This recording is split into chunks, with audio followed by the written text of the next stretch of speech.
Welcome to Haunting History, the podcast that reaches back into the past for the events that shocked everyone. Tales of true crime, mystery, and the macabre. And when we're lucky, the stories were true crime, history, and the paranormal me. Now, who doesn't love a good ghost story, right?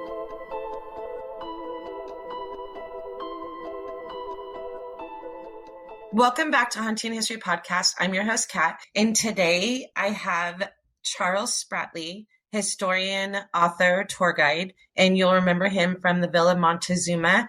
Charles so graciously agreed to do my hometown of Orange, California, the historic district. Hi, Charles. Hi, how are you? Super good. I'm so excited to do this one. Oh no, when you asked me about it, I was like, yes, let's do Orange. And did you know that no, you're not from Orange. You've just done all the history and the research on Orange. No, I'm not from Orange. I'm a San Diego native. There's a huge argument online, probably at least twice a year, about whether the historic district should be called the Orange Plaza or the Orange Circle. It's the Plaza. It's the Plaza because that's what it was named initially. And that's what all the old timers call it. And I moved there when I was 5. My parents moved us from Pittsburgh to California, and we lived in Anaheim, and then we moved to Orange. My parents always referred to it as the Circle, as in, let's go to the Circle, or we're going to go to the store at the Circle. And as I got older and met all my friends like through school and stuff, and their parents had been Orange natives, they only called it the Plaza. Mm-hmm. So I know I'm supposed to refer to it as the Orange Plaza. I know that. But my mom and dad always called it the Circle. That's okay. And we should explain the reason why, for people who are not from Orange County, California or Southern California, would not know either way. They would just probably call it whatever. But the reason that people call it the Circle is because of the roundabout in the center of it. Mm-hmm. And it's the only... Well, they have them now everywhere because I guess they're hip now, but it used to be the only roundabout in like that whole area.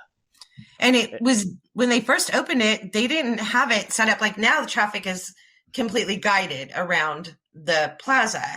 But when cars were first being used in Orange, they just drove every direction. Yeah. Like willy-nilly. Well, cars were more of a novelty than anything else back then. So, but the Plaza or Circle, whatever you want to call it, has been around since the beginning of the town. And that was when? Officially, well, the original incantation of the town is 1874. And it was, who were the gentleman's name? Chapman and Glassell. But who was the architect of the plaza? The person who laid out all the streets is actually Glassell's brother. Oh, that's right. Yeah, who was a Civil War veteran. And he did other cities too, not just Orange. Mm-hmm. Yeah. He contributed a lot to the Southern California area for laying out streets and stuff. And it's still so beautiful. Like, I love going down there, especially at Christmas time. Oh, that's like my favorite time to go. Christmas time is absolutely fabulous to go, and it's coming up. So I always tell people to just go and see the plaza. And I avoid it at all costs at street fair. The street fair is awful. I mean, not awful. I don't want to say that. It's a tradition. It's an Orange tradition, and I've been going since I was 5. But it's so insane. I read somewhere that they pack something like 800,000 people in that area over the weekend. Yeah, and that's a lot of drunk people. Yeah, and every single one of them is completely drunk. Yeah. Regardless of the price that it cost to get drunk there. Yeah, I think people save up just for the Orange Fair. Just to go to the International Street Fair. Yes. Okay, so sorry, we kind of went off on a tangent. No. So all means, everybody, go to the Orange Street Fair. Absolutely, it is. And honestly, I skipped this year. Well, they closed it last year because of COVID. Yeah, it was open. And apparently it wasn't that busy. This year was not that busy? Well, yeah, people were still a little skittish. Well, and I didn't go this year. So I didn't go last year because they didn't have it. And then this year I didn't go because, well, for one thing, it's always the hottest day of the year, that weekend. And I just was like, I don't want to go, which is weird because honestly, I've gone my whole life. I just didn't want to go and be crowded and hot this year. Yeah. Oh, that's the indication I'm getting old. Right there, that was my reason for not going. Because you didn't want to get hot. I think it was like hot and bleh, I don't want to go. Yeah. That's Um, weird. Yeah, no, that it's official. It's freaking official now. well, let's talk Orange. Let's do that, please. I would like you to tell me the history and then the hauntings of the city. Okay. Well, let's cover a little bit of generalized history Okay. very quickly. Just as I mentioned, it starts in the early 1870s, and it was originally called Richland. And the little town of Richland, including the little Plaza area, it was a farming community, and they grew a lot of things, including one of their primary crops is grapes. The town got so big that they wanted to get a post office and they were denied the town of Richland because there already was a Richland. And so they were forced to go with Orange. Yay. And then now, and it was because of the orange trees. There were still orange orchards in Orange, right? No, it was Yeah, because there's it still a was lot of named orange. after someone, right? After someone's town. The one thing we do know is I think it is Glassell that comes from Orange County, Virginia. Yeah, I think you're right. So it's really interesting that when a lot of people think of Orange being named after like oranges, I'm like, well, you're partially right. But they've always grown a lot of different uh, stuff, not just citrus, but avocados, walnuts, stuff Weren't like olives that. a big So thing too? olives were. Yep. And like I said before, grapes as well until they had a grape blight that completely wiped out the crop. And the actual or the historic district is made up of what is the square miles of the orange circle? It's not very big. It's basically a block north and south and a block east and west Pretty around the much. circle. Yeah, pretty much. Now, I will tell you something. There are some absolutely outstanding and beautiful homes outside of that area, but the main part of the historic district really isn't that big. Yeah, it's only about a block on each side. When you do your tour, you start at name The of it, Royer Mansion. Royer Mansion. Tell us Um, about that. What's that? It's a very beautiful home, and it's now business offices, and a lot of people rent out spaces. There's some interior designers, there's some lawyers and stuff that use it as their business offices. But it was the home of Dr. Daniel Franklin Royer. He was a physician, and he was part of the local Masonic Lodge order, as well as he was part of the Odd Fellows in that town as well. The Oddfellows building was literally right down the street from Royer Mansion. The one Well, the built. old Oddfellows building used to be right above Watson's Drugs. Oh, the original one was, right? The And then they original one was, and then they built the new one, which they couldn't afford anymore, and they sold it to the Elks, and that's the Elks Lodge, which is right across the street, basically, kitty which corner from. yeah, yeah, right across from Watson's. So Royer Mansion there is thought to be haunted. Yeah, it's really interesting too, because every once in a while we get a chance to actually talk to somebody who uses that space, and they always have very, very interesting stories to share, paranormal stories. Well, the history itself is, if I could just go into the Yeah, history, please. Yeah. Royer himself is a very interesting individual. He was a well educated, but the guy just couldn't hold on a job. His life depended on it when he was younger. He got a job as an Indian agent in the Dakotas. He was very naive in the ways of the Native Americans. And when he saw them doing their ghost dance, he had no idea what they were doing.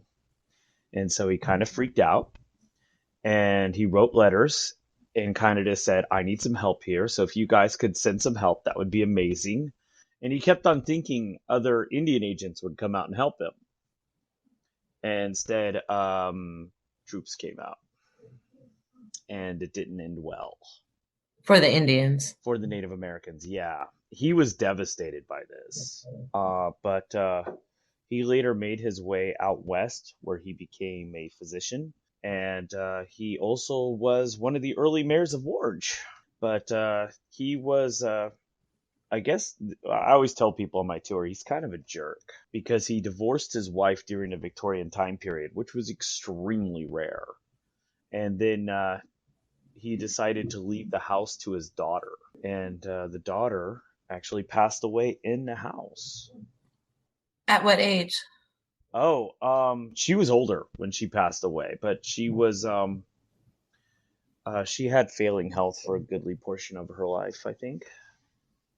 So, but Royer himself has always been kind of a very interesting character, kind of enigmatic, making his way out west as some of the others did. He himself found some interesting articles about him like hiding money from his ex-wife and stuff like and I mean we're talking this stuff going on in like 19 teens. Wow. And he was even found guilty of selling painkillers to people, but they didn't put him in prison because of his age. Oh, so he was doing that as an elderly man. Yes.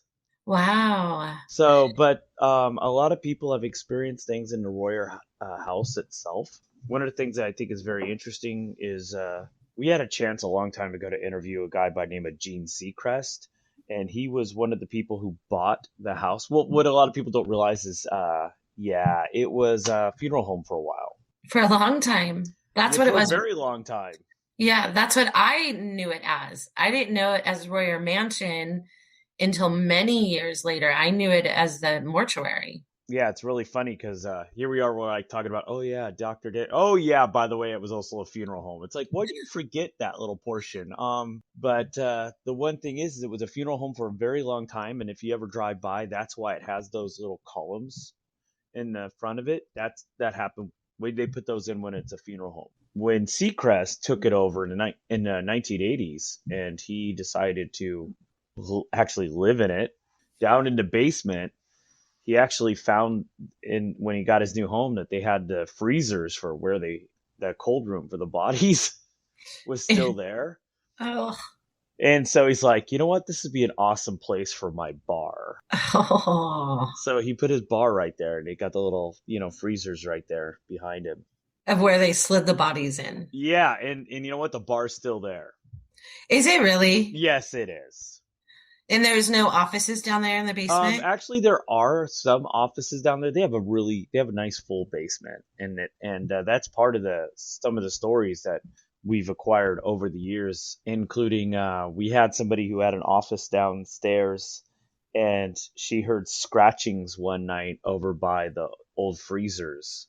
Oh. And when she got up to go check it out, of course there was nothing amiss, but she's like, that just unnerved her. I wonder if she kept her office there for a while. Did she leave?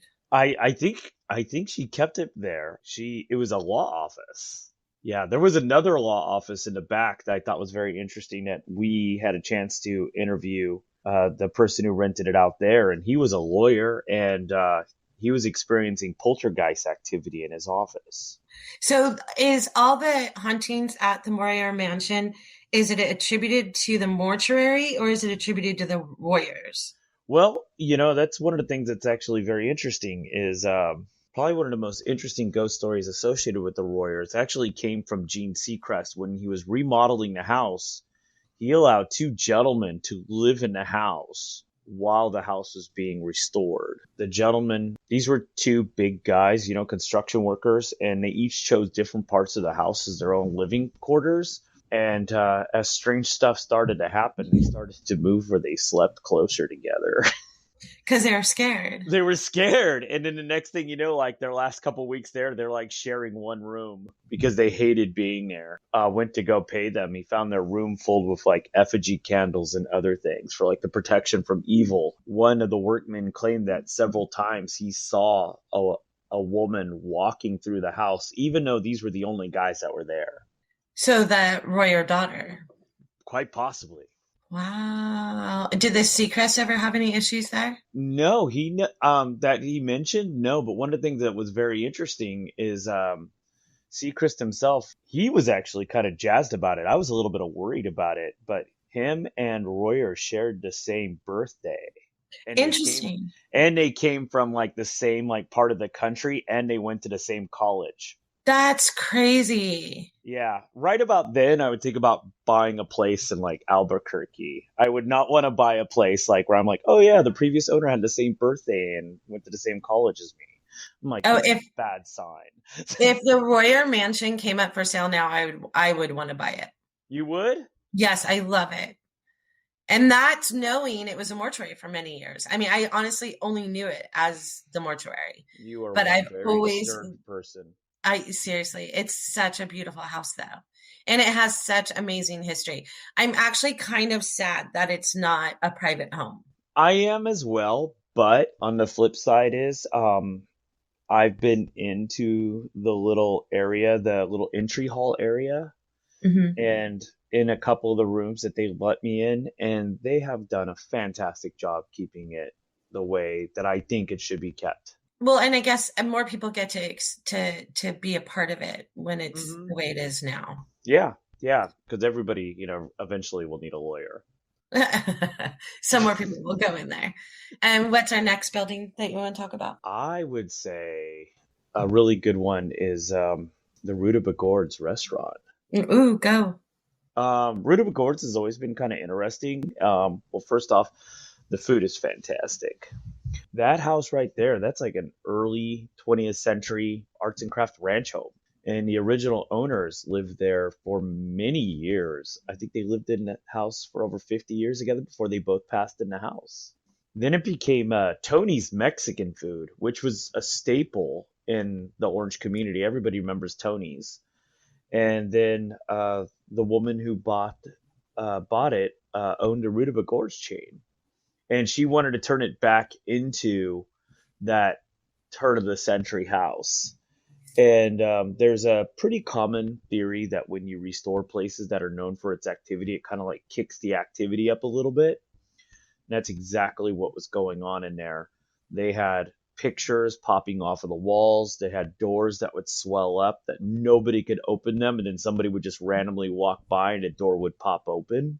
It's just been a very, very interesting place. And then when they opened it up as a restaurant, one of my favorite stories was one of the busboys was clearing a table, and there's one wall in the restaurant that is all windows. It's like a whole bunch of windows lined up together. And as he was clearing the table, the window closest to the table started to shake violently. He said it was like a train was going by, but it was only that pane of glass. None of the other windows were shaking at all, just that one. And then it just stopped, and he felt the cool breeze go by him. Oh, I've heard that people have been talking about Ruta Begor's being haunted since I was a teenager. Mm-hmm. Since like it was the place that you wanted to go and see if something would happen. Although I prefer to eat on their patio, their little outside dining thing, just because I love it. But people say that all kinds of things happen inside that house. Yeah, and one of the things I love is that almost all the staff that I've ever run into have had some kind of experience there, and they have no problem talking about it, especially, they know us. Right. And some of the buildings are kind of weird about that. That's the thing. I don't know that Orange, you know how San Clemente, I always talk about this, not San Clemente, I'm sorry. San Juan Capistrano completely embraces their ghost stories. I Uh-huh. don't know that Orange has ever done that. Not as much. Not as much. I what I love is when people get to know us, and when I say us, I'm talking about Haunted OC and Orange County, and we get to meet and actually talk and stuff like that. They're usually very open about it because they realize that one, we're going to, treat them with respect, and we're not going to take advantage of them. Right. And also, we really want to hear their story and share their story, but we love talking about the history of the building that they're inhabiting. Right. And for whatever reason, Ruta Begors is completely fine with talking about their hauntings. Oh yeah, they are.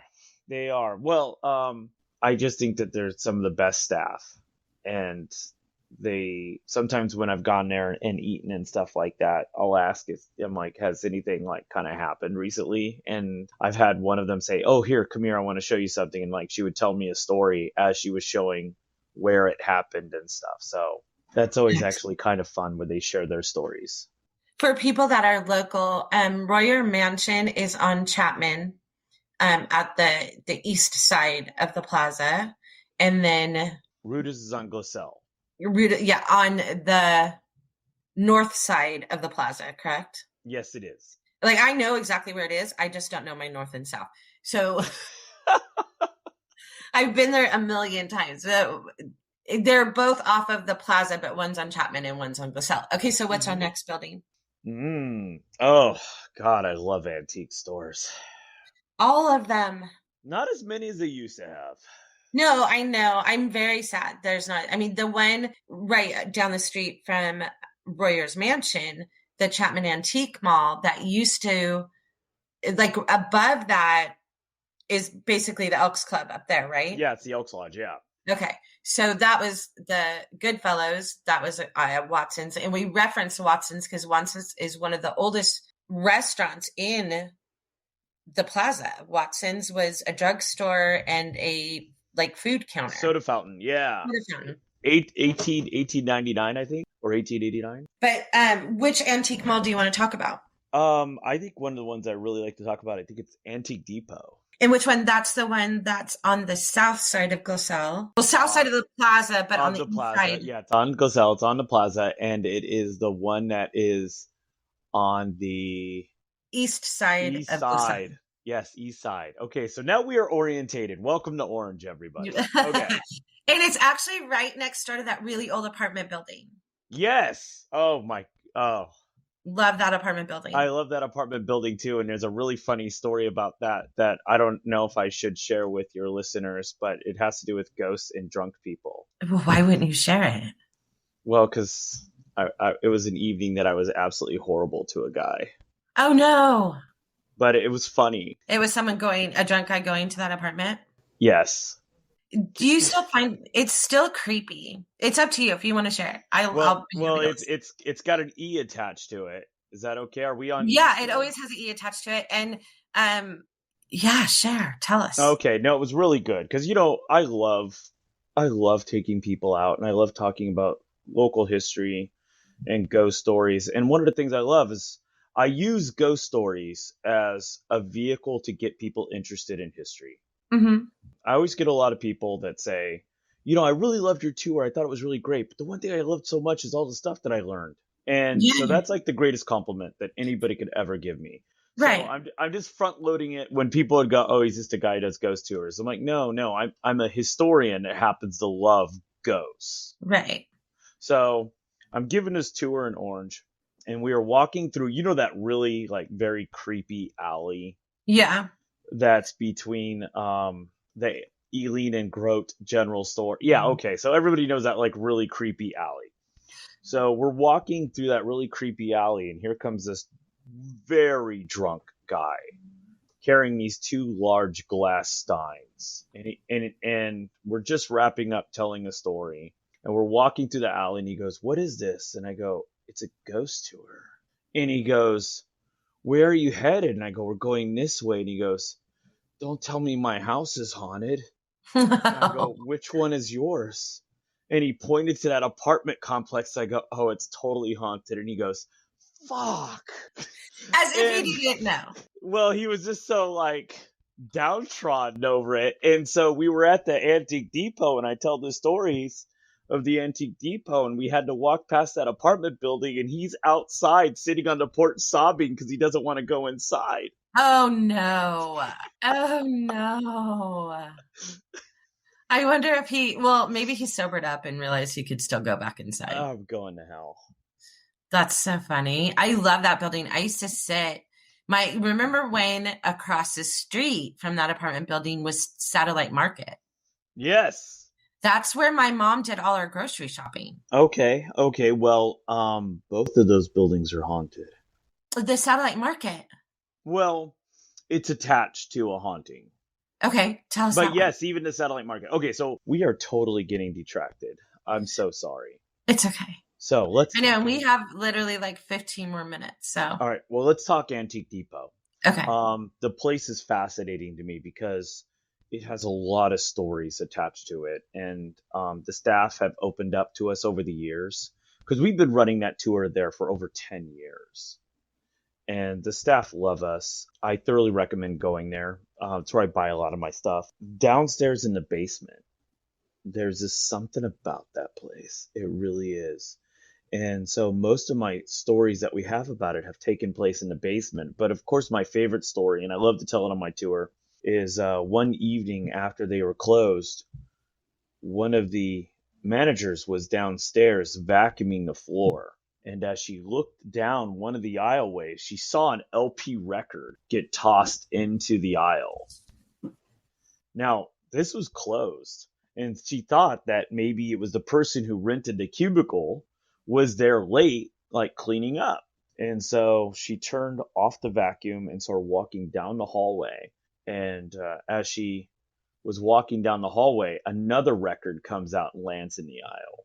And then she went into that cubicle, and it was a little corner cubicle. And the person did sell LPs. That the moment she walked into the cubicle, she realized that she was completely alone in this cubicle, and all the records had been taken out of their milk crates and fanned out as if somebody was examining the collection. Did she like leave the building immediately? She said that it was very disturbing, but for whatever reason, she's just like, we're just going to chalk it up as one of the things that happens here. What was that building originally?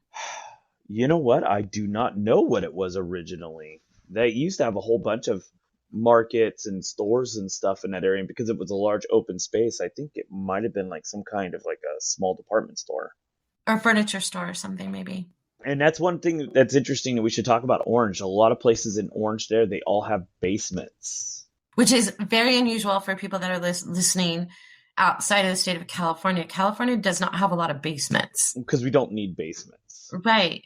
And it is weird because even the old Radio Shack building, which is now Blaze Pizza, that was originally a pharmacy, that even has a basement. It does. Yeah. They even found a still down there.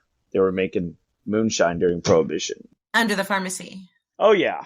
Well, medicinal purposes. Of course. It's hard to explain the Orange Plaza without people seeing it. It's like how all the individual buildings, and the buildings are individually owned by families, most of them. Yes, I actually am good friends with a family who owns several buildings. And do they have their names on the building? Like, I don't think people notice that a lot of the buildings have names on them. No, these people don't. They actually kind of like, it's only very recently that I found out that they own like so many buildings in Orange. And I'm like, really? And she's like, oh yeah. And I'm like, okay, that must be nice. And a lot of them have apartments above them. Yes. And that's the whole thing is, the person I'm talking about, they're actually a business owner in the plaza, and they also own the building. And so of course they're renting the upstairs out as apartments. Okay, so tell us about another location. Let's do one more. Well, let's do one more. Let's talk about Lollipop Nail Studio. Where's that? It's right next to Satellite Market. Oh, okay. So it would be Satellite Market is basically the last people that have never been there will not even know what I'm talking about when I say Satellite, because I think it's been gone since the 70s. Or the 80s, probably. Satellite Market is essentially the last building on that side of Glassell that's part of the historic district. Yeah, Gastropub and the other one, those are new buildings. Okay, so that's basically the last building. And now it's a nail salon? No, not where Satellite Market is, but right next to it? Market. Okay, yeah. Tell us about that. That is actually Orange County's first motorcycle shop. Oh, I remember the story. I show a picture on my tour. I have a picture that I found from the archives of all these guys in front of the building on their motorcycles. There's an arrow pointing to a guy, and it says Bernie Claypool. And Bertie was a mechanic in the shop. And one day, he dropped a kerosene lantern onto a floor soaked in motor oil and gasoline. And the building caught fire, and he made his way out into the street, but he was on fire and he died in the street. And many people believe that Bertie haunts both that store as well as the antique store next door, which used to be Satellite Market. Really? Well, I wonder what Satellite Market was originally. Well, one of the things that's very interesting is when I show people the picture of Bernie Claypool on the motorcycle shop, there is no building next door. Oh, so what year was that picture of Bernie? Oh, that picture is like 1914.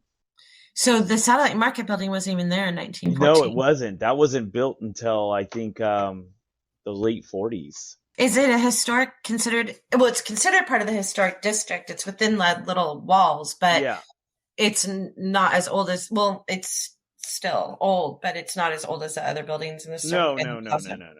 No, it's I definitely say it's more vintage than antique. But Interesting. many people have actually experienced things, including one of the workers at the antique store, which used to be Satellite Market, claims that she saw somebody on fire in the store. Oh, a lot of people have talked about seeing burning the street at night, Yeah, late at night. yeah, it's a very interesting story. It's a very sad story, and I love it because we know so much about the story, and many people have actually smelled smoke in the building. And I'm like, well, that's no big deal. It's an old brick building. You're going to smell smoke. But they're like, no, but you smell smoke next door in the antique store, which wasn't even built until, the 1940s, 1950s. Wow. How many buildings would you say are haunted in Old Town Orange?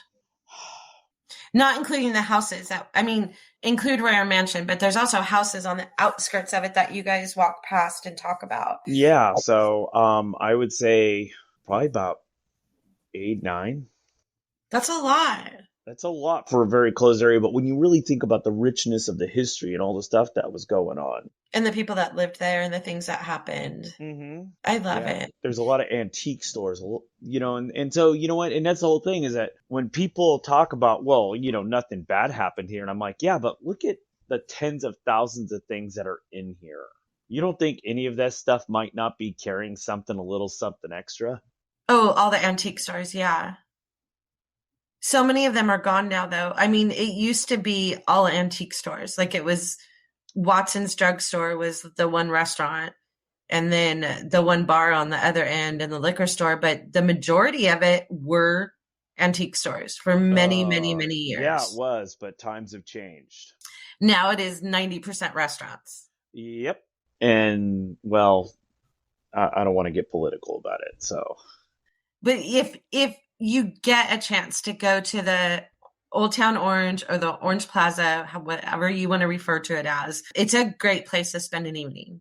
It is a fantastic place. And you know what I love so much about it is when I run into people and friends and stuff like that, we'll be like, well, let's go get something to eat. And they're like, well, and then they're like, well, where are we going to go eat? And I'm like, well, let's just go to the plaza and go find something. Yeah, you Because literally can walk. Yeah, there are so many choices that you have that it's no, ridiculous. Everything it from really is. wonderful, anything from sushi to Thai food to Tacos fantastic burgers and tacos. and pizza. Yeah. I So think there's like 3 pizza places there now. well, yeah, it's right next to Chapman University. Right. Right. But it's a great place to go, especially during Christmas. It's the best time of the year to go. And I like it when it's actually really cold. Right. And and just walking the circle and seeing the Christmas decorations and stuff like that, because it's a town that still believes in Christmas. It's beautiful. It's It's full absolutely on. It's a beautiful. wonderful life. It is. It really is. And if you are not in California and you can't get to the Orange Plaza, you can watch, what is the movie called that they filmed there? Oh, That Thing You Do. That Thing You Do. You can watch That Thing You Do. And basically, so much of that movie is all these areas that Charles is talking about. And a lot of the external shots is the plaza itself, including they did some filming of it in Watson's. They did. Yeah. And some of the, it's now, I think it's Sprinkles and something else, but the furniture store, the appliance store was right there on Glassell. Mm-hmm. So you can actually see all these things that we're talking about if you are not in this area. If you are in this area and you have not been to the Orange Plaza, you must go. I have friends from San Diego that drive up the Orange Plaza To just go for the evening. to go shopping and then go get dinner. Yeah, it's amazing. Maybe we can do your tour and do a like an event with Haley and I of the podcast and do a tour in December. You know what? I would absolutely love to do that. Maybe we could go and meet for dinner. Like maybe like all the people going on a tour, we could go meet for dinner someplace and then talk stuff. That would be Do the tour. amazing. Yeah, that would be great. Especially your ghost tour. It'd be kind of weird to do ghost tour in December, but it's so pretty down there. What? I'm sorry. What did you just I say? know. It's I'm no. sorry. Wait. No. Seriously. Slow the I roll. do a ghost tour 24/7, 365 days a year. But you and I both know that in October it amps up to being Oh yeah, 50 they turn more it up to tour to 11. Yeah. a 55-person tour. Yeah. No, but let me tell you something that I like talking about, and I do this, and people love it. What is the best Christmas story ever? What is it? Dickens. It is. It's A Christmas Dickens. Carol, right? Right? It's a ghost It's story. a freaking ghost story. You're right. You're right. So that's what we're gonna. But you are less busy in December than you are in October. Uh, yeah, yeah. So let's do that. Let's totally do that. We And should set up a dinner at one of the restaurants. Do you know what though? My favorite restaurant is not necessarily in the circle, but it's outside the circle. where is it? Poncho's Mexican food. You don't like I Poncho's? love Poncho. It's my favorite. All It's right, okay, absolutely. everybody, dinner at Poncho's, and then we go on a tour. And then we take like the half a mile drive down to the circle Yeah, and park right there, and then we'll park at Royer Mansion and start at Royer Mansion. I would Because love we that. did not talk. I was worried that we would do this episode and then people wouldn't want to take the ghost tour that we've been talking about because they heard it all. But we literally did not cover 90% of the ghost tour in this conversation. Yeah, so we basically wasted time for like 45 minutes. Sorry, guys.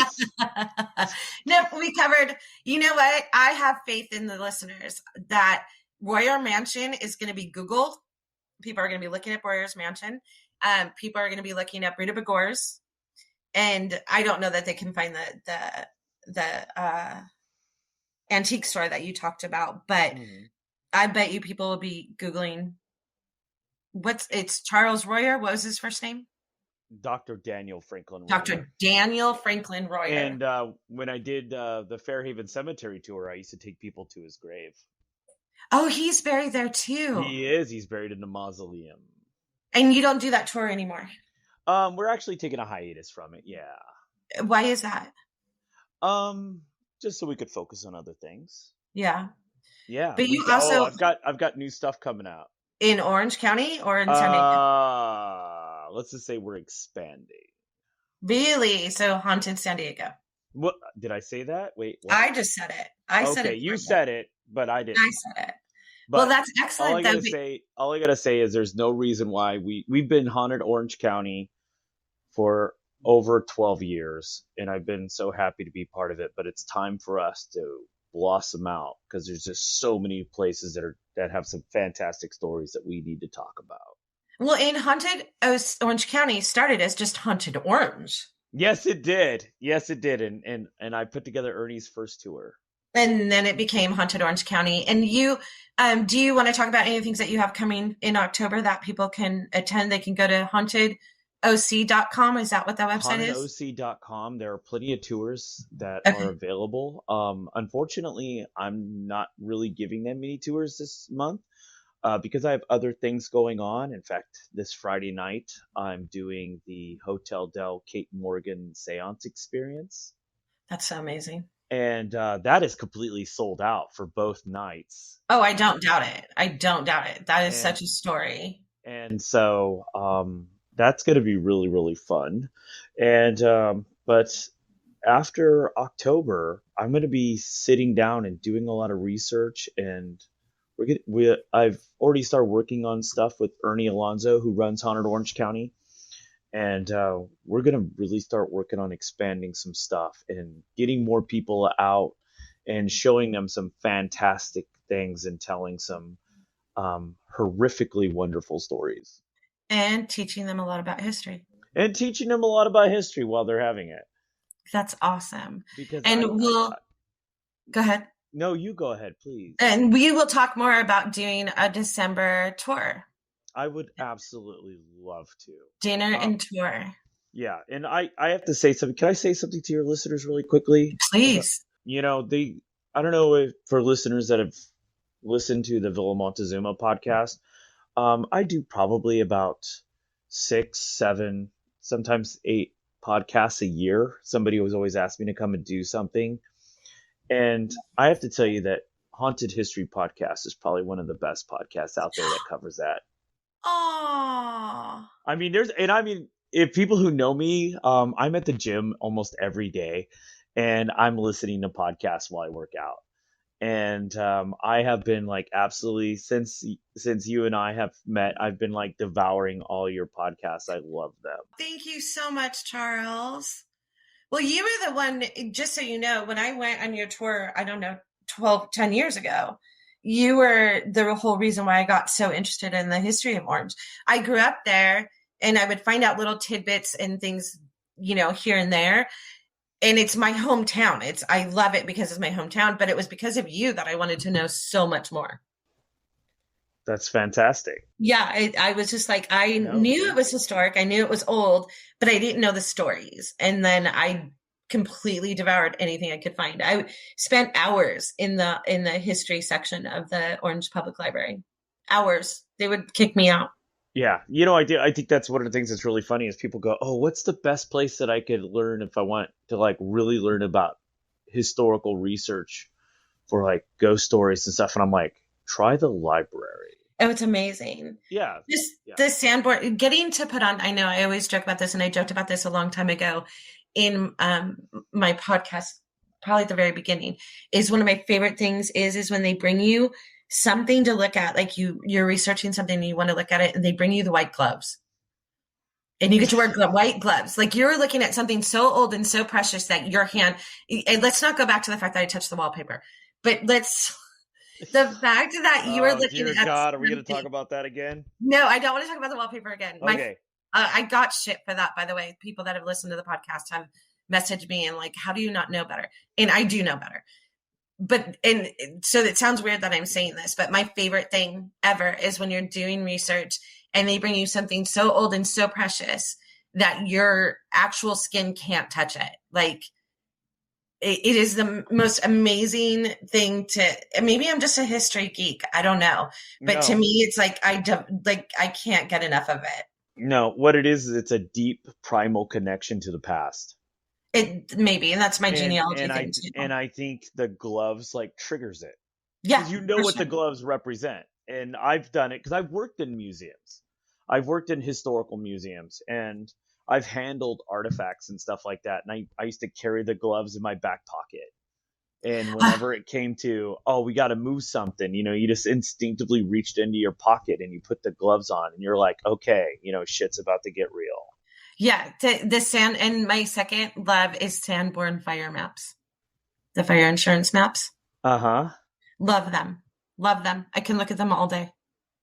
You really should get out more. I know. It's sad. I really want my life and my job to be like just huddled down in a historic, or like we're just archives of historic stuff. Yeah. But my love is the city I grew up in. I love Orange, and that's my home. So to be able to spend time in that historic room meant the world to me. I do love their historical. They have a great historical center.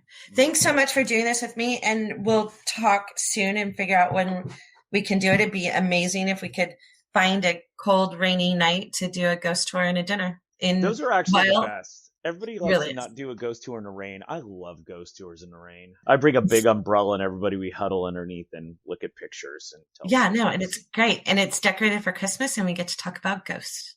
All right. Sounds good. Thanks, Charles. Thank you. Okay, I'll talk soon. Bye, everyone. Old Town Orange Historic District is located about 32 miles southeast of Los Angeles and is ranked second in California for having the highest concentration of historic buildings in the area. It features the oldest operating soda fountain, Watson's, that you heard us talking about in the episode, originally opened in 1875 by Doc Andrus and purchased by Keller Watson in 1899. You can still go there and sit at the counter and have yourself a soda. It's also home to the oldest operating bank. The Plaza Park's focal point is an illuminated fountain installed in 1937, which replaced a bronze fountain built in 1887. The new fountain features tile work by Charles McCandless, who I only mention because McCandless Tile was one of my husband's first jobs, and I love that the company he worked for had a hand in our beloved hometown.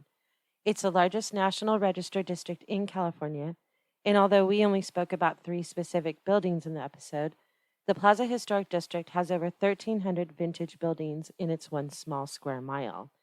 And taken directly from the Preserve Orange County website, in the early 1900s, stores included the Pixley Furniture Store, Dittmer's Mission Pharmacy, Weaver's Bookstore, Cornet 5 and Dime, Orange Hardware, Orange Camera, the Colonial Theater, later changed to the Plaza Theater, and the Orange Theater, which we didn't even get to talk about.